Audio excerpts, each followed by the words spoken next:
एक ऐसे सवाल दिया गया है जिसको हम फ्री बॉडी डायग्राम से बनाएंगे तो बहुत ज्यादा टाइम लगेगी, लेकिन यदि इसको सिंपल मेथड से डायरेक्ट सोच करके बनाएंगे तो बहुत ही जल्दी बन जाएगा। इसमें दिया हुआ है कि ये तीन बॉडी है, थ्री बॉडी है, जिसको सस्पेंड किया गया है बारी बारी से स्प्रिंग से, जिसमें से ये देखिए कि इस स्ट्रिंग में टेंशन T1 है, इस स्ट्रिंग में टेंशन T2 है और इस स्ट्रिंग में टेंशन T3 है, और हमें तीनों टेंशन को फाइंड करना है। तो यहां पे देखना है कि यदि मुझे T1 फाइंड करना है तो T1 फाइंड करेंगे इस स्ट्रिंग में, यदि इस स्ट्रिंग को काट दिया जाए तो सभी बॉडी नीचे चला आएगा।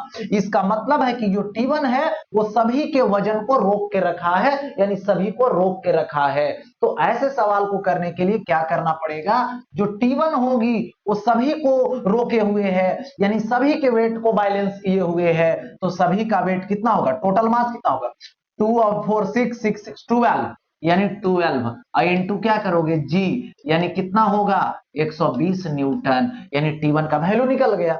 T2 के पास जाएंगे और T2 को रस्सी को कट करके देखेंगे तो ये तो ऐसा ही बना रह जाएगा, लेकिन ये दोनों क्या हो जाएगा, नीचे चला जाएगा। यानी T2 जो है वो किसको रोक के रखा है, इन दोनों को रोक के रखा है। तो इन दोनों को रोक के रखा तो क्या होगी, टोटल मास 4 और 6।